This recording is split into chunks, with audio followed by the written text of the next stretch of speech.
السلام علیکم۔ جیسے کہ میں پہلے ہی کہا تھا کہ حزب اللہ کو کل سمجھا دوں گا، اس لیے آج حزب اللہ کو سمجھا، حزب الشیطان آپ کو کل سمجھا چکا ہوں۔ تو بجائے ادھر ادھر جانے کی اسی صورت یعنی سورہ المجادلہ کی آیت نمبر 21 اور 22 ان کو دیکھ لیں، اسی میں وضاحت ہے، یعنی 58 کی 21 اور 22۔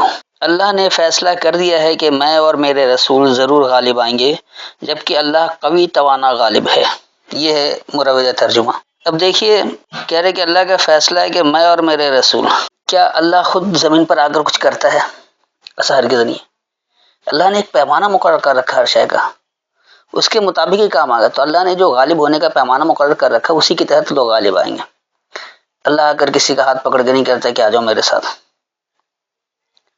اس کے بعد میرے رسول جو انہوں نے کر دیا، تو آج تو اللہ کے رسول آئیں گے ہی نہیں، آخری رسول آ چکے، تو پھر کب غالب آئیں گے؟ کیسے آئیں گے؟ کہ اب قیامت تک غالب نہیں آئیں گے کیونکہ رسول تو آنا نہیں ہے۔ تو یہ کیا ہے، ذرا اس کو سمجھ لیں۔ کتب اللہ، پابندی رکھی اللہ نے، لا غالبن، ضرور میں غالب کروں گا، انا و رسولی، جو میرے تحت ہو، یعنی میرے پیغام کے تحت، جو میرا ماننے والا ہو، میرے پیغام کا ماننے والا ہو۔ تو اللہ نے یہ پابندی رکھی ہے کہ ضرور غالب آئیں گے، لیکن کون؟ جو اللہ کا فرما بردار ہوگا اور اس کے پیغامات دینے والوں کے ذریعے، کہیں ادھر ادھر سے نہیں، غیر اللہ کی کتاب سے نہیں، اللہ کی کتاب سے ہی اس کی پابندی کرنی پڑے گی۔ ان اللہ قوی عزیز، بے شک اللہ غالب قوت والا ہے، کیونکہ اللہ سے زیادہ کسی کی قوت غالب نہیں۔ وہ پیمانے جو اللہ نے مقرر کر رکھے اسے کوئی تبدیل کر ہی نہیں سکتا، نہ اس میں کبھی تبدیلی آئے گی، نہ کبھی اس کو ادھر ادھر کیا جائے گا، کبھی اس میں کوئی تغیر بھی نہیں آئے گا، کسی موقع پر اس کو تحویل میں قبضے میں بھی نہیں لیا جائے گا۔ تو اللہ کے پیمانے مقرر ہیں، اللہ کی جو مقرر کردہ پیمانے ہیں، جو اس نے جس کا جو طریقہ کار بتا رکھا ہے، اس میں نہ ہرگز کوئی تبدیلی آئے گی، نہ اس کو ہرگز کبھی ادھر ادھر کیا جائے گا۔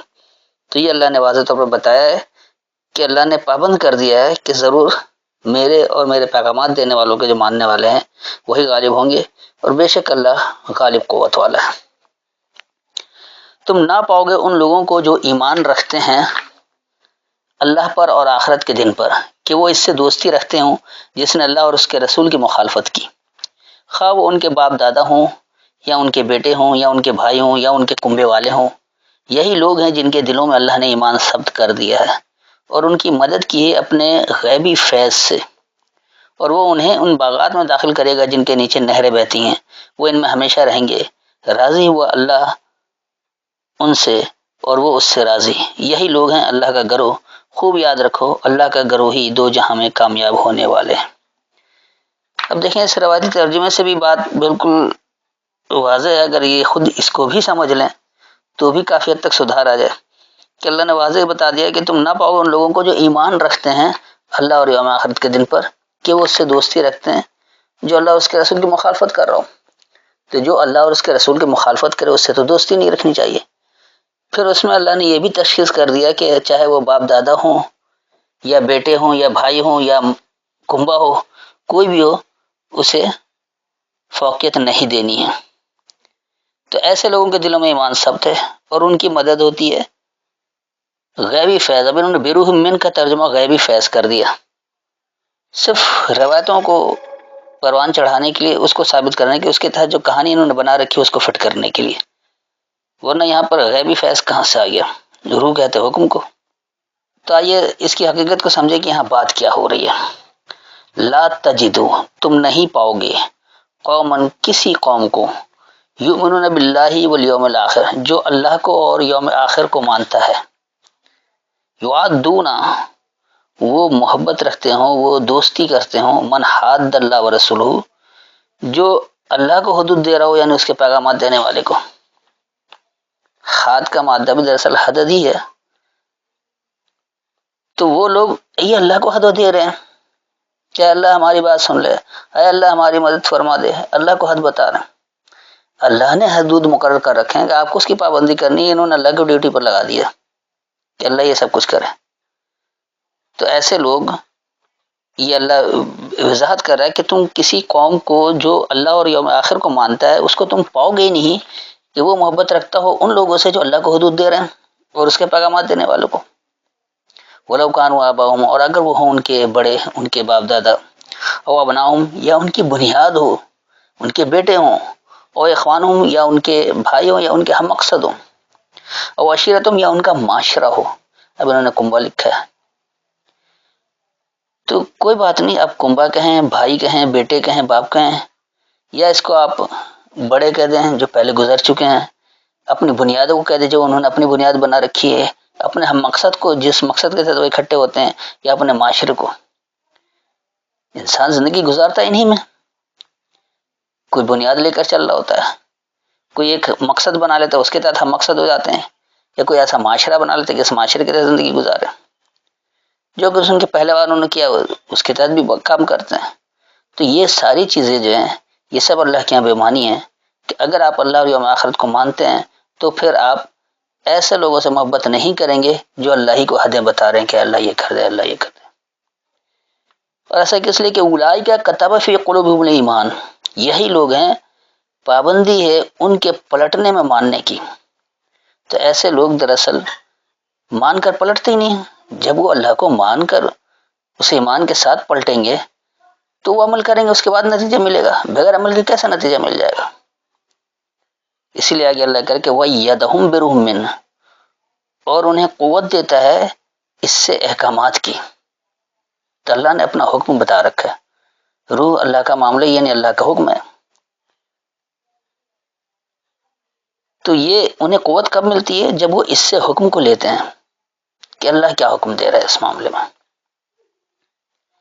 وَيُدْخِلُهُمْ جَنَّاتٍ تَجْرِي، اور انہیں داخل کرے گا خوشحالی میں تم پر جاری رہے گی، من تحت الانہار، اس کے تحت سے فراوانی، خالدین فیہا، ہمیشہ رہو گے اس میں. رضی اللہ عنہم ورضوان، راضی ہو اللہ ان کے بارے میں اور وہ راضی ہوئے اس کے بارے میں. اولئک حزب اللہ، یہی لوگ اللہ کا گروہ ہیں. الا، یاد رکھو، انا حزب اللہ، بے شک اللہ کا گروہ، ہم المفلحون، وہی کامیاب ہوں گے. تو یہ میں نے اس کا لفظی ترجمہ بتایا اور وضاحت بھی کی ہے کہ جملے میں کس طرح سے ہوگا. پھر بھی اس کا ایک بار مختصراً خلاصہ سن لیں کہ اللہ نے یہ پابندی رکھ دی ہے کہ جو اللہ کا اس کے پیغامات کے ذریعے ماننے والا ہوگا غالب وہی ہوگا.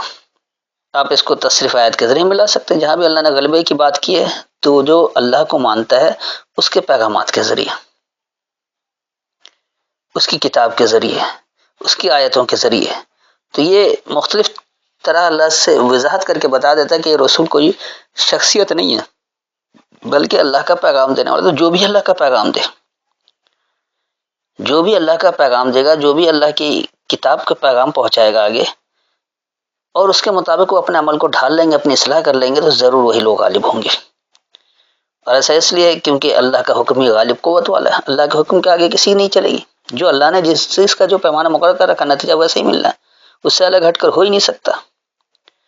اس کے بعد پھر اللہ یہ بھی وضاحت کر دے رہا ہے کہ دیکھو تم نہیں پاؤ گے ایسی قوم کو جو اللہ اور یوم آخر کو مانتی ہو، تو وہ ایسے لوگوں سے محبت کریں جو اللہ کو اس کی حدیں بتا رہے ہوں، اس کے پیغامات دینے والوں کو اس کی حد بتا رہے ہیں. حد اللہ کا مقرر کردہ، یعنی حکم صرف اللہ کا چلے گا. یعنی الحکم الا للہ، اللہ نے کہہ رکھا کہ حکم دینا صرف اللہ کا کام ہے. آپ اللہ کو حکم دے رہے ہیں کہ اللہ یوں کر دے، اللہ یوں کر دے.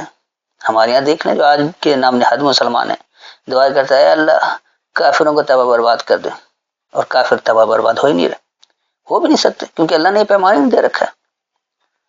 یہ اللہ کی ڈیوٹی لگا رہے ہیں مسلسل. نمازوں میں بھی پڑھتے ہیں تو یہی کہتا ہے اللہ یہ کر دے، اللہ یہ کر دے. ان سے قطعی کوئی فرق نہیں پڑتا. اللہ نے یہ نہیں کہا کہ تم اللہ کی ڈیوٹی لگاؤ. اللہ کو کیا کرنا ہے کیا نہیں کرنا اللہ کو اچھی طرح سے پتہ. اللہ آپ کا محتاج نہیں، اللہ بے پرواہ ہے. اللہ کو کسی چیز کی ضرورت نہیں، آپ کو ضرورت ہے. اس لیے آپ اللہ کے احکامات کی پابندی کریں گے تو آپ کو نتیجہ ملے گا. آپ اللہ کے احکامات کی پابندی نہیں کریں گے تو ہرگز آپ کو نتیجہ نہیں ملے گا. تو جو لوگ اللہ اور یوم آخرت کو مانتے ہیں کہ اللہ کوئی ہے، ہمیں وہ ہمارا خالق ہے، ہمیں اسی کی اتباع کرنی اور اس کی کتاب کے ذریعے کرنا، اور یہ ایک یقین رکھنا ہے کہ ایک دن ہمیں حساب کتاب دینا ہے اللہ کو کہ ہم نے کیا کیا کیا نہیں کیا. تو اللہ کو ماننا اور یوم آخر کو ماننا یہ دو بنیاد ہے. اب جگہ جگہ دیکھ لیں جہاں بھی بات آتی ہے تو اللہ یہی کہتا ہے کہ اللہ اور یوم آخرت کو جو مانے وہی کامیاب ہوگا. تو اللہ اور آخرت کو ماننے کے لیے ضروری کہ مسلمان بنا جائے، اچھا انسان بننا ہے. اللہ جو احکامات دے رہا ہے کسی مذہب کے لیے نہیں دے رہا، انسانیت کی بھلائی کا حکم دے رہا ہے. تو آپ دیکھ لیں دنیا بھر میں جو قانون چلتا ہے وہ اللہ کا چلتا ہے. اللہ نے جس شے کا جو پیمانہ مقرر کر رکھا ہے نتیجہ اسی کے مطابق ملتا ہے. اب چاہے وہ یہودی ہو، عیسائی ہو، ہندو ہو، سکھ ہو، کوئی بھی ہو، کسی بھی مذہب کو، اللہ نے جو پیمانے مقرر کر رکھے ہیں کام کے کہ اس عمل کا یہ نتیجہ ہے ویسا ہی نتیجہ آپ کو ملنا ہے، اس سے الگ کوئی ہٹ ہی نہیں سکتا. تو اس لیے اللہ کی شرط یہ کہ اللہ اور یوم آخر کو مانو، کہ اللہ کو مان لو اور ایک دن اللہ کے آگے جواب دہ ہونا، اس بات کو بھی مد نظر رکھ لو، ساری باتیں ٹھیک ہو جائیں گی. جو لوگ اللہ سے نہیں ڈرتے، اللہ کی باتوں کا خیال نہیں رکھتے بلکہ لوگوں کی بات کی اتباع کرتے ہیں، اپنی خواہشات کے پیچھے چلتے ہیں، وہ تب برباد ہو جاتے ہیں. تو ایسے لوگ جو اللہ یوم آخر کو مانتے ہیں وہ کبھی بھی ایسے لوگوں کو سے محبت نہیں کرتے ہیں جو اللہ کو ہی حدیں بتا رہے ہوں کہ اللہ یوں کر دے، اللہ یوں کر دے، اللہ یوں کر دے. اللہ کو پتہ اللہ کو کیا کرنا کیا نہیں کرنا. اور اس کے پیغامات دینے والوں کو بھی اللہ کا پیغام کیا ہے، اللہ جو حکم دے رہا ہے اس کو دیکھنے کے بجائے یہ اللہ کو حکم لگانے لگ جاتے ہیں کہ اللہ ایسا کر دے، اللہ ایسا کر دے. اللہ کیوں کرے گا؟ اللہ آپ کا پابند ہے، آپ اللہ کے پابند ہیں. تو اس لیے آگے اللہ اس کی وضاحت بھی کر دے رہا ہے کہ ایسا کرنے میں چاہے ان کے بڑے، ان کے باپ دادا ہوں، ان کی بنیاد ہو، ان کے بیٹے ہوں، ان کے بھائی ہوں، ان کا معاشرہ ہو، ان کے ہم مقصد ہوں، یا انہوں نے جیسا کچھ بنا رکھا ہے.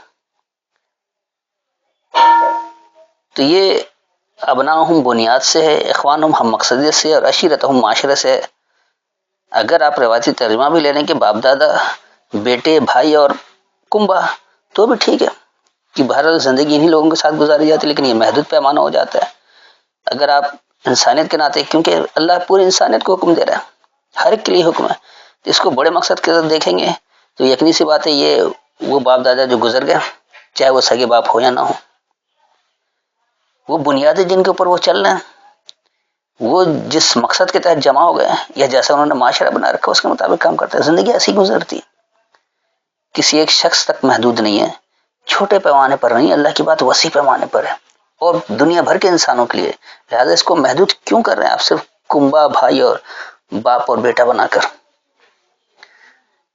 یہ جو بڑے گزر گئے ہیں، جو بنیاد ہے، جو ہم مقصد ہے، جو معاشرہ ہے، اس کو کر لیں تو دنیا کے ہر خطے میں یہ آیت لاگو ہو جاتی ہے. پھر اللہ بتا رہا ہے کہ یہی لوگ ہیں یہ اپنے پلٹنے میں ایمان رکھتے ہیں. انہوں نے پابندی کر رکھی ہے کہ ہم پلٹیں گے ایمان کے ساتھ، مانتے ہوئے. تو اللہ کو جب مانیں گے، اللہ کی آیتوں کے ذریعے ہدایت لیں گے اور اس کے تحت اپنی زندگی میں انقلاب لے آئیں، اس کے تحت اپنے ہر عمل کو تبدیل کر لیں، تو اللہ ایسے لوگوں کو قوت دیتا ہے اس سے احکامات کی. احکامات کیا اللہ کی؟ وہ اللہ کی کتاب میں موجود ہے. اس کو سمجھیں اور اپنی زندگی اس کے مطابق ڈھال لیں، اس کتاب کا پابند کر لیں، بجائے انسانی احکامات کی پابندی کرنے کے اللہ کے احکامات کے پابند بن جائیں. تو اس کا نتیجہ کیا ہوگا کہ وہ ایسی خوشحالی میں داخل ہو جائیں گے کہ جس کے تحت فراوانی مسلسل جاری رہے گی اور وہ ہمیشہ اس میں رہیں گے جب تک اللہ کے فرما بردار رہیں گے، جب تک وہ نتیجہ ملتا رہے گا. جیسے ہی اللہ کی نافرمانی کریں گے پھر تباہ برباد ہو جائیں گے.